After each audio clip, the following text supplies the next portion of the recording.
I think we're live. Got to make sure. So the stream actually kicks on like about 30 seconds before it says it actually starts. I don't know why that is. So I'm always very cognizant. And I haven't farted on a stream as of yet, so I haven't pulled a Dan Orlovsky, but I feel like your time is gonna come. But happy Wednesday evening. We got the Wolves taking on the Nuggets here in a hot second for the 1 seed in the Western Conference. Let's go. And yeah, we got some Q&A. We got what up. Stream is building up, and we're having a good time here. And it's what we're doing, and it is draft month. Mercifully, the draft is about 2 weeks away, and we are firing up a fundraiser for Every Meal, working right here in the Twin Cities. And a lot of kids get their nutrition at school, but when they're out of school, whether weekends, whether a break, whether summer, Every Meal helps fill in the gap. And everything that we're getting in donations for the channel, super chats on the live stream, Venmos, Cash Apps, will go directly to Every Meal, or you can donate direct to them. Shoot me an email, and then we'll add it to the goal tally. As of right now, we're at 625, which is not bad since the start of the month. Our goal is 2,200, and that would feed two children for 3 years. That $2,200 will. So I know that pace wise, like we're sort of getting after it, but also I know that at the end of the month during the draft is when we'll be spiking, and we're at minimum going to do a day 2 draft night stream. I might do day 1. Screw it. We're doing day 1, even though the Vikings are probably going to trade up for a quarterback. So then we'll have to bounce and then fire up. Hey, told you that the Vikings should have taken McCarthy. At this point, again, everyone, thank you for everyone who's donated already and for everyone who will donate. So again, all Venmo, Super Chats, Cash Apps this month will go to Every Meal, and links are in the description. So at this point, it's like, I don't know, man. At a certain point, you do get draft fatigue, yes, but also it's just like my body is ready. Like every single scenario has already gone over, and who's it gonna be when you don't know, man, anymore? All right, so Caleb Williams won. I don't know what the hell the commies are gonna do, right? And I do think that new ownership, Magic Johnson, they do want a quarterback to build around, and I do think that Jaden Daniels is box office. But the stupid part of my brain wants to think that, okay, even though it's a new ownership, new coaching staff, new GM, new everything, are they still haunted by RG3? And Jaden Daniels is a larger RG3. He's a much more polished passer than RG3, and he's right up there in terms of elusiveness as a runner. But are those durability concerns still lingering in the back of their heads? Because Daniels needs to learn how to slide and give himself up. Because Daniels does very stupid things in the open field. Not gonna lie. Like, he will just run directly into a gaggle of defenders, just like, whatever. YOLO. Right? Needs to clean that up. But so I've seen places calling him the most accurate passer in this class. I wouldn't be angry with it. And I think that Jaden Daniels doesn't get enough credit for being such a precision passer. Nailed it. Because of his running ability. But all right, so let's say that Daniels goes off the board at 2. So Williams 1, Daniels 2. Patriots are a wild card because you could see them trading down and trying to get as many assets as possible. You could see them sticking and picking and trying to find their quarterback. You could see them potentially looking to either get their quarterback round 2 or maneuver into the back end of the first round. Take a look at Penix or Nix or Rattler or whoever. And I just don't know what to think right now, because I honestly feel that if the Patriots do take a rookie quarterback, and in our scenario, off the back of top of our head, back of the napkin, Williams, Daniels, and then say the Patriots take May or McCarthy at 3, and if they start them as a rookie, their offensive line is so poopy outside of Onwenu. And weapons-wise, I mean, KJ might be their wide receiver too. starting the year, I don't think he'll be very good. And I think, frankly, the quarterback is going to get sacked. I think he's going to get flustered. I think that he's going to lose confidence, and I think that they could have a Zach Wilson situation, even if it's McCarthy. So I could honestly see them passing on a quarterback, because if they're trying to see the forest through the trees, they know that they're not going to be very good this year, and they're probably going to be towards the top of the draft next year. And I know that people see next year as a weaker quarterback class, but I mean, I feel like that happens every year, but then they play a college season and new guys rise up. Will it be Quinn Ewers? Will it be Miller Moss at USC? Will it be Cam Ward, formerly Washington State, now at Miami? Who knows? Jumping Joe Burrow before that huge monstrous 2019 season at LSU was seen as a flyer 4th round pick, 4th or 5th rounder. The guy who failed at Ohio State. Okay. And then he became number 1. And he's freaking Joe Burrow. There you go. So, again, back of the envelope, mock draft. So, Williams, Daniels. They could just take Harrison Jr. at 3. That would be crazy. But I think the Vikings will have all options on the table. And frankly, I'm sure that the Vikings and Kwesi do have contingency plans. Hey, if A happens, then we'll do B. If C happens, then we'll do D. That sort of thing. But so say it's Williams, Daniels, Harrison, Neighbors at 4, or maybe a trade down. Maybe they're just like whatever. Or the Cardinals could take Joe Walt. I think that the Chargers could be an offensive line to Lisa Fuaga. I think that if 2 quarterbacks get to the Giants, all of a sudden they could either take one, or that would be a valuable trade down spot. Who knows? Who knows, man? But either way, the Vikings will have a chance to get their guy, and I'm just sort of like whatever at this point. Well, if they trade up for May or McCarthy or Daniels, so be it. I went skydiving, and I know it scares people about mortgaging the future, but the quarterback tax is real. So right now, for Mahomes, would you trade 7 first-round picks? Yes, because first-round picks could be good, but also first-round picks could be Laquan Treadwell. First-round picks could be Demetrius Underwood. First-round picks could be Troy Williamson. Right, and that's the whole thing too, where you have a. Actually, that's a bad example because the quarterback is a draft pick too. It's okay. It's late, and also Timberwolves went. Ooh, we got KG and Sprewell, 03-04. I still think that the Wolves beat the Lakers and then they beat the Pistons in the finals if Sam Cassell doesn't tear up his groin doing the big ball dance. But that's a whole nother show. But if they trade up for a quarterback, sure. If they stick and pick with McCarthy, with Penix, if they go with Bo Nix, I've expressed my concern about Bo Nix, but I get it. I get it. If they determine he's the guy, he's the guy. So there you go. Also, if you have a question or a comment, want read in the live stream, in the live chat, toss a couple bucks in the super chat, and then we'll toss that into the donations as well. So first up, Q&A. Kel and Regisis. Andy, I think we should draft Michael Penix to replace the X with S. Ha. Evan. Andy, long time for some. Are talking about some nonsense, fake news. I ain't reading all that, but I'm happy for you, or I'm sorry that happened to you. Jay Jettis. Actually, some of these we answered on a video already, so I need to just sort of filter through. I should have done that, but I'm not. Jay Jettis, a sleeper wide receiver the Vikings need late day 3. UDFA is Jalen Coker. Thoughts on him? I think he would do pretty good in the NFL. Is one of the best route runners in the class, and his catching is crazy. Man, he would be nice. So he's someone to watch, as well as I love me some Joshua Cephas from UTSA. I'm in. So day 3, you either get physical freaks who don't put up numbers, or you get guys who are limited physically who put up big-time numbers. And Cephas is the latter, right? So I think that he would be a really great fit in the Vikings wide receiver room.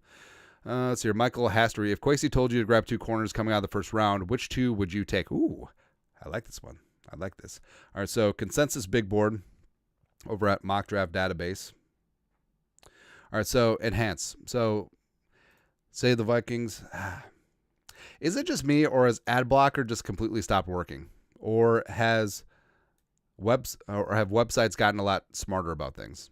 I don't know, man. But because NFL.com does that. So you could have ad blocker on, but then it shuts down all the content. So I think what it is that all the content is classified as an ad. I don't know. They're smart over there. Anyways, so 11 to 23, say sticking and picking. I would take Quinton Mitchell at 11. And I would hope that Cooper DeJean gets to 23. Now, I'll tell you why. So Quinton Mitchell, he has the physical attributes to be that belt buckle to belt buckle, true blue, traveling cornerback one. I love his physicality. I love his alpha attitude. I love everything about Quinton Mitchell, right? And DeJean, if we can get him to 23, I would deploy him as the honey badger of the defense. He can play in the slot. He can play free safety. He can play box. He can play outside. He can play wherever. He's going to be a do-it-all defensive back as well as be a tier 1 punt returner. So I would take 2. Mitchell and DeJean. God, that'd be good. God, that'd be sexy. Sexy mother. And this goes into the BPA situation too, where so, I mean, it could be a spot. All right, so scroll in, zoom in, and enhance. Enhance. Oh, no. We crashed their site. Try again. Enhance. Do I have to turn off my ad blocker? Is that what's going on? Anyways. Site might be down for maintenance. But going into BPA, I mean, if it's a corner, it's a corner. If it's an edge rusher, it's an edge rusher. If it's Brock Bowers, you kind of got to think about it, man. Next up is Alvarado Campos. If we don't trade up, would you prefer to choose a quarterback? Probably Penix at 11 or risk it and draft him at 23. I would take him at 11. And we've been through this where whether it's Penix or Nix, who the Vikings are in terms of that second wave of quarterbacks, just take him at 11. Because I highly doubt that he's going to get to 23. Now, there's several teams that could be at a quarterback: the Broncos, the Raiders, the Saints, the Seahawks, the Rams, potentially the Steelers. I mean, remember, they could just cut Russ. He signed for the league minimum, and also Fields is on his rookie deal. The Dolphins, shocker, and also hell, maybe the Cowboys trade up for a quarterback. Insurance plan for Dak. Who knows? But so basically, you'd have to have all of those go right to have your guy fall to 23. I ain't ready to risk that. So again, I think that the best of everything would be if the Vikings are able to land a quarterback at 11 that they like. Whether it's Penix, whether it's Nix, whether it's there's a non-zero chance that one of the big 4 quarterbacks falls out of the top 10. It's unlikely, but it's not impossible. That would be the best of everything, where the Vikings would get their choice of quarterback as well as keep their number 23 pick, which would be fantastic, as well as keep their future first rounder, which would also be important. Next, Ren, no. Could you see a scenario where the Vikings trade up for a top 4 quarterback, then swing back at another quarterback like Rattler in the 4th or 5th, similar to what Washington did with RG3 and Cousins? Also, what Washington did with Heath Schuler and Gus Frerotte, I believe, in 1994. And it's funny that both of the second quarterback taken is the best. Blados is the best. Hard to agree. The pride of Winona, although they know what they did. So the girl I was dating in college who became my wife. So my senior year, my second senior year at Winona, I live like 4 blocks away from Blados, which is in East Winona. It's the best bakery in the world. So I was just like, hey, how about we skip class and then we'll go get donuts? And she's like, okay. And then it's like, it came out of nowhere. Like, it was like one of those Oklahoma storms where it's sunny, we go in, we get some donuts, and then rain, just like pouring rain, just like ridiculous. And then we were soaked, got back to my place, and then we got married. And that's how I met your mother. There you go. Let's see here. I mean, I guess I could see that, especially since the Vikings do have 7 day 3 picks. Well, so if the Vikings do trade up, let's go Wolves. If the Vikings do trade up, it probably won't include any of the day 3 selections. Maybe a 4th, maybe not. Who knows? But if they go quarterback, yeah. And if the right guy is there, sure. I mean, if Milton is around, if Devin Leary is hanging around like 6th, 7th round, why not take another shot? Even though, yes, you do have Jaron Hall. Yes, you do have Nick Mullins, but hell, bring 5 quarterbacks in the camp. I don't care. Just go ahead. Go ahead. Next is John Gross-Bauer. God, I'm going to be so distracted by this. I wonder if, did Cat suit up? Probably not tonight. Although I will say that, so Cat is probably not going to be driving to the basket offensively, but him sitting out, stretching the floor, shooting some threes, I'm kind of in, man. Like, this Wolf team just seems, let's see, Cat is, I suppose I could just look to see if he's active, but I'm too lazy for that. Nick has $20 in the super chat. He knows what you did. Skull production value. Shout out to producer Allie too, and helping kids. What up? So Nick is one of my oldest friends in the world, and we met in freshman speech class at the Winona State University, and I just saw, I was like, hey, that kid from Roseville talks funny. And it's kept me around ever since. Reyes Martin, $2 in the super chat. What up? All right. What else do we have? John Gross-Bauer. Andy, what situation do you think is most likely going to happen? Are the Vikings going to trade up all the way, or going to stick and pick and go whatever falls to them? I think they're going to have to read the board, and I think it really is going to be dependent on what Washington does at 2, because God dang. So it is going to be Williams at 1 in all likelihood, like 99.9%, right? And with Washington, so they have their pick of every other quarterback. And it depends on who they pick. Maybe the Patriots, that was their guy. And then it could set off a chain reaction where maybe the Patriots want to trade down, but also could the Giants want to trade up? Could the Broncos want to trade up? Could the Raiders want to trade up? So everything's on the table. And frankly, the Vikings' leverage is they can just sit and do nothing, because they could sit at 11, maybe a quarterback falls to them, maybe not. Or they could just take 2 blue-chip guys in the first round, and they're good to go, right? So I do love the floor that Kwesi has built in to this first round. Or if they move up, it's going to be at their price. Let's go, Jaden. It's your birthday. Naz Reed. There you go. All right, Mr. Payday. I got this feeling the Vikings want May but won't ship the house for him at 3. If the price is right, they move to 4 or 5 to get JJ. If neither of those work out, they take Penix at 11, at 23, and move up. I agree with that. I think that's a very cogent and astute reading of the situation. Mesa Delic, what's our for reals plan on our interior offensive line? Why no move for Reisner? I liked him coming in last year. Felt like he played his way into another contract. The Reisner situation is straight up weird. So 2 off seasons in a row now where he played well, but he still has no contract by the draft. And last year it drug out all the way into training camp, and it wasn't like he was looking for $15 million a year. I mean, he signed a 1-year, $3 million deal last year, and for this year, I mean, he's come out on the old social media and said that all I want is a starting guard's contract, whatever that means, right? But it's just weird. But also, he's not going to get signed before the draft because teams are waiting for the compensatory pick window to close. And if teams are potentially going to get draft picks, they're probably just going to wait, since there really is no threat of him getting signed at any point. But I think that Reisner is tied to Miami right now. It just changed agents to Rosenhaus. Rosenhaus is based in Miami, so beep, bop, bop, boo, connecting the dots. And also they need a guard since Robert Hunt went down. Let's see here. And also, I do think that they're going to roll with Brandel at left guard. I think that's the plan with them. You know, Brandel's making as much as Reisner made last year in terms of average per season. Jose Bello, do you have draft fatigue? How will you sell after it's all said and done? Well, I do and I don't. So I feel like I've done an adequate job of just tuning out the BS for the most part, and we respect your guys' time. We try to filter out a lot of things. We usually just talk about credible stuff, because every single day, oh, well, the Patriots are probably going to do this, and then the Washington's going to do it.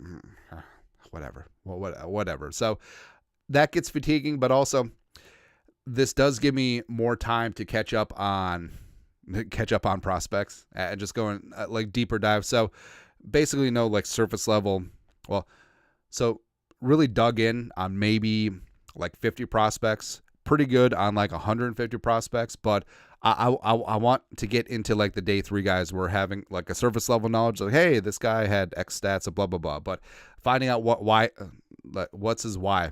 Why does this guy play ball? What makes him tick? Why is Dylan Love's accent so weird since he's from Long Island and spent time in New Hampshire? It's weird. Rez Martin, $5. Love the channel. Always found it hilarious. You mentioned Appleton since I work at Applebee's over here. Come eat free one day. We're gonna Apple. Oh yeah. All right. So Appleton is like the nice area of Green Bay, or where all the commercial stuff is. But yeah, we'll come up and what is it? Applebee's that has the dollar margaritas. I love that that's a marketing tool and that's a loss leader. Just get people's butts in the seats. There you go. Stupid Denver and their stupid faces. Anyways, next. Selly after it's all said and done. I don't know. Like so the draft is draining. Not gonna lie. All right, but it is good to see who the Vikings have drafted, and we'll go through the day 3 selections. Mike Conley, let's go. Go through the day 3 selections and then do a recap. It's like, oh, here's what the depth chart looks like, and then I don't know, watch a movie with my kids, go play soccer with my kids. My middle kid is actually getting pretty good. He's in soccer lessons right now. I like that he doesn't take things too seriously, which is good. Yonder Sphinx, $5. What up? What up? Next, Josh. Ideal draft scenario in your mind if we don't move up. Do you do a draft day live stream? So yeah, we'll do a draft day live stream, as well as ideal draft scenario. So I think just play the board. Now, is this up again? Tag team back again. It's insane to me. Naz Reid just has that movement skills and ability to play outside at 6'11", but I guess it is the modern NBA. So you do have stretch 4s and stretch 5s. I like that Rudy Gobert's actually got some offense going. All right, so the website's still down. I would say just sticking and picking, and also just going BPA.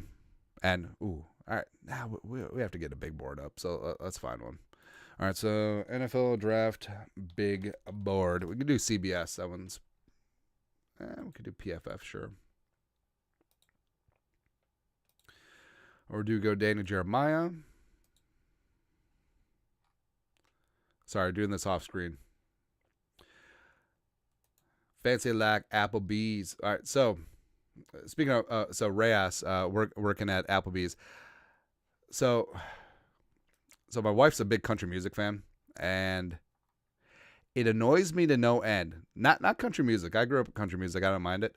But so the guy who sang the Fancy Like Applebee's song, how did he not work in like a product tie-in? Like, how come the music video is just him in like a field, like not him at Applebee's? Like, I'm sure that like there's legal and trademark and all that stuff like that. But if you're Applebee's, I mean, that's promotion that you can't. That's marketing that you can't buy. Why didn't they just really lean into that, man? Also, do they have an Oreo shake? I don't know, man. What the hell am I doing? I'm trying to find the stupid big board, but I want to see. Oh, there we go. Thick.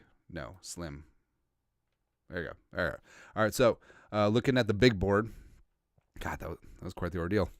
All right. Let's see here. All right. So, say the Vikings stick and pick, and I do have this wet dream. I said it. Where like Bowers or Odunze is there at 11, and then Kevin O'Connell's just like, I need it. Good. Where it's kind of like the Randy Moss situation, where Randy Moss was taken at the back end of round 1 in 1998, where you have Carter, you had Jake Reed, who was a 1,000-yard receiver, but they're just like, F it. Randall, Otis, Moss, come on down. Roma, or, I mean, you're taking Johnny Newton, you're taking Cooper DeJean, you're taking Quinton Mitchell, taking Latu, even though he spent a ton on edge rushers. Do it. Or Talisa Fuaga. Like, yeah, he'll play right tackle eventually. Like, you're hedging your bet with Brian O'Neill. There you go. Yonder Sphinx, $2. I'm a new Vikings fan, and this is the best channel. Hey, thank you. If you're a new Vikings fan, there's still time to change your mind because this is a lifetime of pain. Marty Sheets, $20. Hey, thank you. Andy, here's a donation for Feeding the Hungry. Love your show. I hope Darnold works out. I think there might be something to him.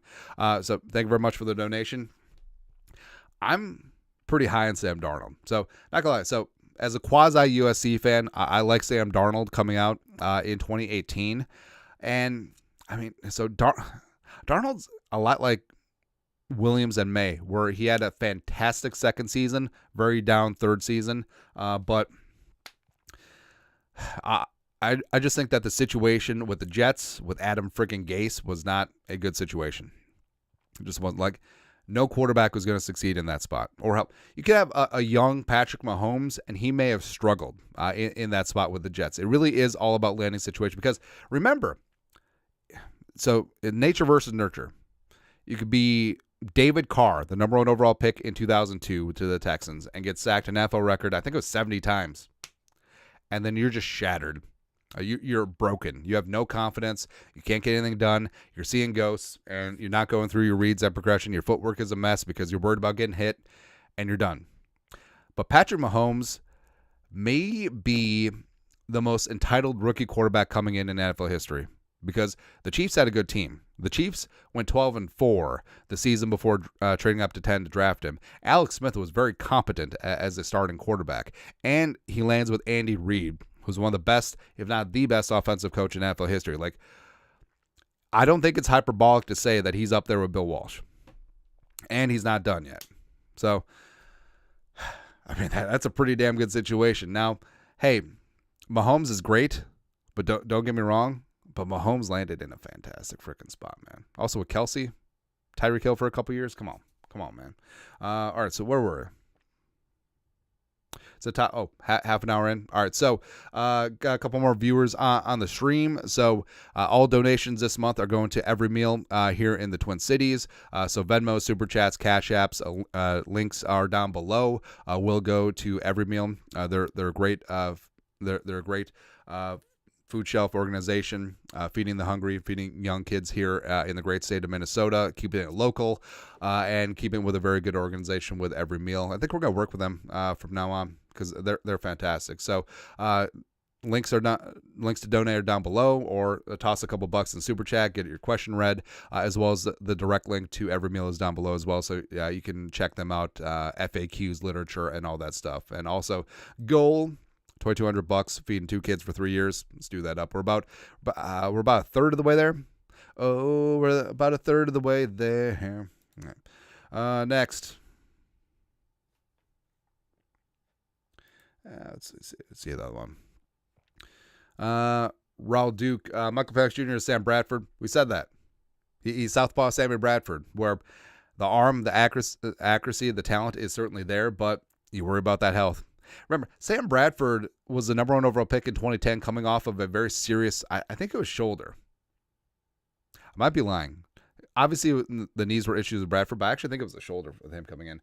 Dre 2 Society, $10. Big fan, barber fan from Orange County, Cali. If you ever come to Cali, come by the shop and talk some ball. Complimentary hot towel. For some reason, I thought he's like a fan of barbers, like Macy Barber, who's fantastic, female fighter in the UFC, but he's an actual barber. He's a barber and he's a fan. I get it.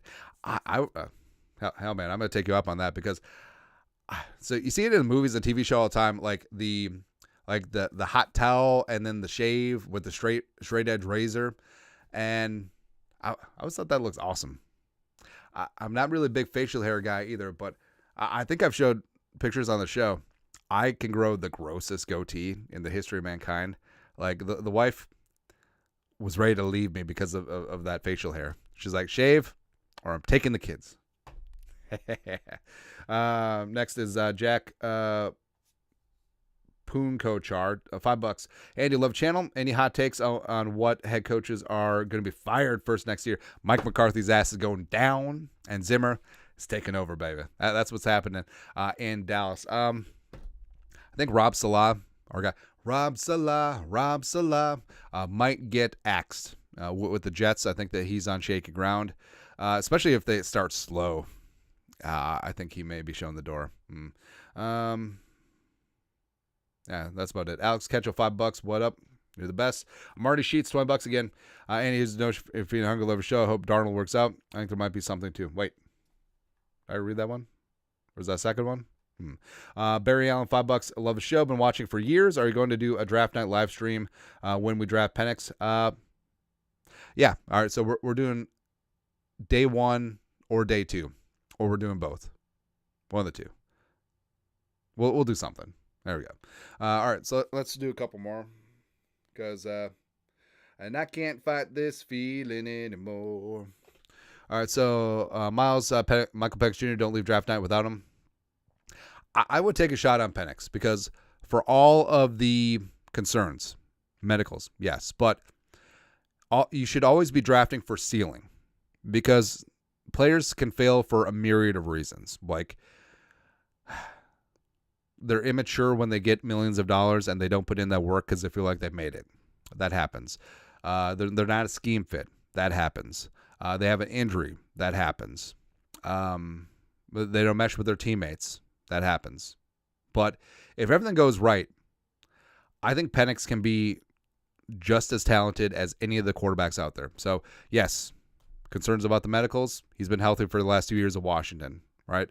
And just watching him throw that rock, man, it's just, there's something special. Also, his capability off of play action was the highest graded quarterback last year in the country off of play action. I mean, just dropping bombs.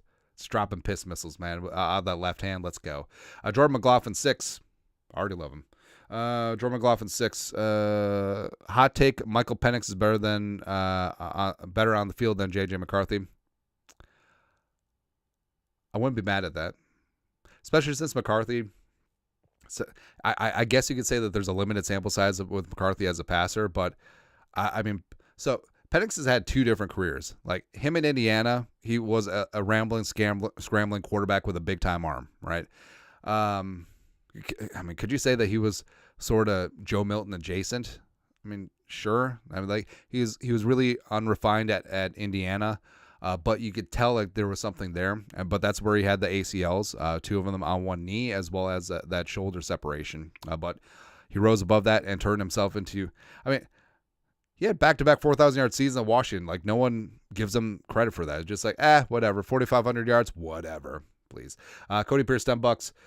Would you hate the stick and pick of Bo Nix and Jackson Powers Johnson? Ooh, Oregon. No, like here's the thing too.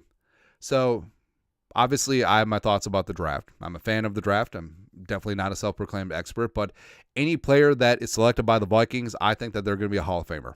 Damn straight. Where it's like, us famously, we had concerns about Justin Jefferson. Actually, a lot of people did in 2020. Admit it, cowards. So JJ played almost exclusively in the slot at LSU. So it was Terrace Marshall Jr. on the outside. It was Jamar Chase on the other side and Justin Jefferson in the slot. And then also Thaddeus Moss at tight end and then Clyde at running back. I mean, it's not bad, right?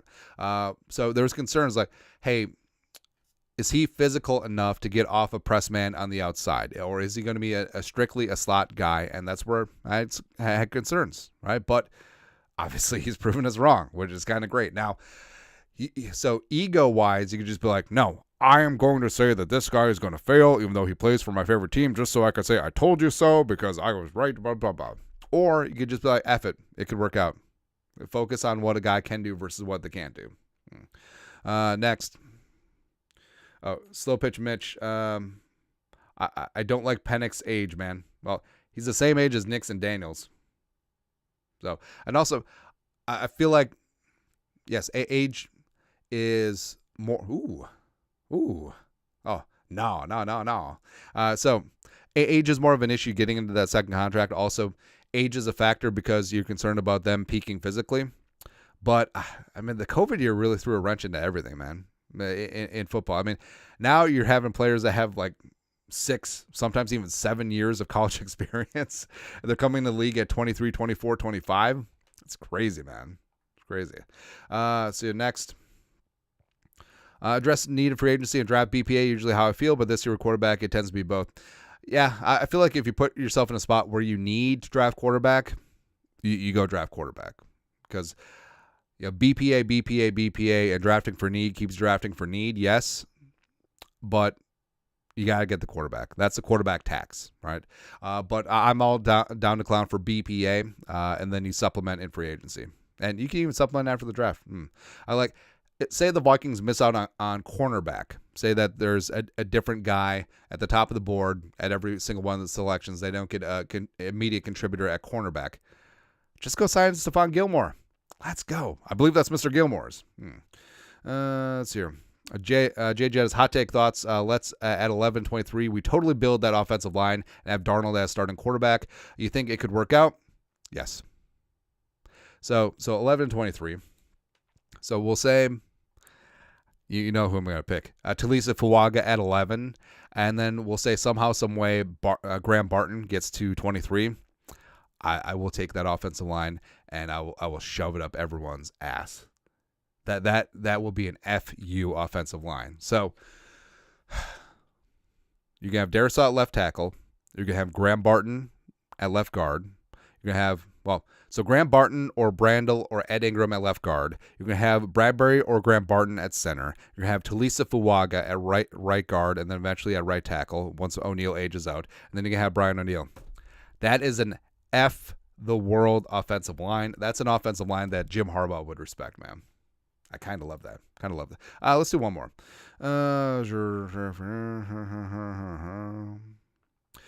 Follow your light.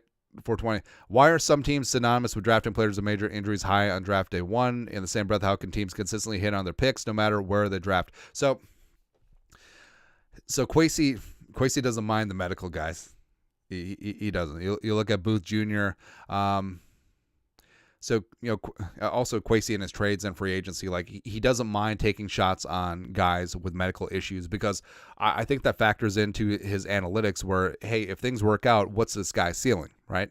And it could not even be health. Like it could be whatever reason they don't work out, but if it works out, they're up here, right? And consistently hit on their picks. So, all right, so let's bring up the Ravens. I always talk about the Ravens, PFR, Ravens draft history. All right, so we'll do the Ravens, and then we'll do the Niners.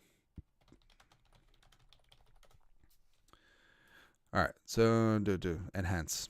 So I always talk about the Ravens because I respect what Eric DeCosta has done. He's really built upon what Ozzie Newsome started in Baltimore. And what's great, so they're always the example we bring up, especially when people talk about tanking. It was like, oh, we need to lose games on purpose so we get a better draft pick. Well, the higher the pick does not mean the better the player. You pick where you pick. And if you're constantly getting BPA, best player available, and getting them into your system and getting them into your organization, things can work out. So last year, Zay, maybe that's a bad example. Andrew Voorhees, what up? Then Kyle Hamilton. Tyler Linderbaum is already looking like one of the best centers in the game. And remember, he was lighter than Bradbury coming into the league, but sometimes undersized centers win when they play with good leverage. Linderbaum does. David Ojabo, I forgot that's where he ended up. Charlie Cola. So Isaiah Likely. So again, some of these drafts look weird, but they're consistently finding guys at the back end of the first round, or they trade out, and then they're letting their guys go. Generally, they get comp picks, and then they just rack up and stack up because EDC does a great job with the commensurate picks. He's basically doing what Spielman was doing in the late 2010s. Bateman, that didn't work out. Odafe Owe. Ben Cleveland, there you go. Patrick Queen, J.K. Dobbins. Dobbins would have been great, man, but health didn't quite work out. Matabuke, superstar in round 3. Devin Duvernay is a solid receiver, great in the return game as well. Ben Brenderson was a starter. James Prochet. I always thought that James Prochet would have worked out. Hollywood, meh. Boykin, meh. Ben Powers, starting guard for a number of years, went out to Denver. All right, so that one is a bit of a wash. Hayden Hurst, not so much, but Lamar Jackson at 32, Zeus Jr. In the third round. Remember, he had a very, very bad combine, but he's turned out okay and bounced around the league a little bit. Mark Andrews is a top 5 tight end. That one's certainly working out. Deshaun Elliott signed a second contract. Humphrey, Jermaine Eleanor, end up with the Giants. Also hilarious, by the way. Ronnie Stanley at 6. I mean, it's almost like the higher you pick, the more it doesn't work out. Zadarius Smith in the 4th round. That's great value. Darren Waller in the 6th. I forgot Juszczyk was originally a Raven from back in the day, man. And also, all right, so bringing up the 49ers. Because not only I feel like the Ravens are very good at either hitting on guys in the back end of the first or trading out and then hitting on guys in the second round. But also they're finding contributors in the mid rounds and day 3. And that's exactly what you need to do. How come this is not loading? There you go. Latu. All right, so Daryl Luder, D winners, Bill, whatever on that one. So the Niners have been very good at finding some of their studs late. Again, they traded up 3 first-round picks for Trey Lance at 3, and then they let him go, and it's been no muss, no fuss, right? So obviously Brock Purdy, I wouldn't necessarily build like your team around being able to consistently hit on late 7th-round picks and turning them into very serviceable starters, but it seemed to work out for them. About Hufanga, I really hope Hufanga's health works out because he is a damn stud. Ayak at 25 is a monster. Kinlaw did not work out. McKivitz, about that. Jawan Jennings in the 7th round. Jawan Jennings would have been Super Bowl MVP if they would have hung on. It's crazy. Chase Essex, $2. Who would you hate as a first-round pick? I don't know, Torrey Taylor? Although I would get it. Imposter B, $5. Trade 11-23 and Jordan Addison for pick 3 and take Drake May. I mean, it is a deep wide receiver class, but I can't do that to Addison. Nah. All right, so Bosa at 2, but Debo in the 2nd round. Drake Greenlaw in the 5th. That's monstrous. Also, Pettis, no. Werner in the 3rd round. That's fantastic. DJ Reed in the 5th. Turned out okay elsewhere. McGlinchey ended up signing. Where did he end up signing? Is that Atlanta? And also, look at this. So they poo-pooed the bed with Solomon Thomas and also Reuben Foster. So they bricked out on 2 first-round picks. But they hit on Witherspoon. They hit on George Kittle. DJ Jones has been solid, bounced around the league a little bit too. But, I mean, that's really good. Buckner, I mean, come on. So I think that's a spot where it doesn't matter where you draft, because you can find value at the end of the first round, and you can certainly find value in the mid-rounds and go from there. All right, so that is it. We're going to wrap things up. Again, thank you, everyone, for the donations. You guys are indeed the best. And, again, a detail. Ooh, that's not it. Details. So all donations this month go into Twin Cities food shelves. Work with every meal this time around. Ben Durham Klein, why not trade for Joe Burrow? 17 first-round picks. And Ty Chandler, probably. Anyways, you guys.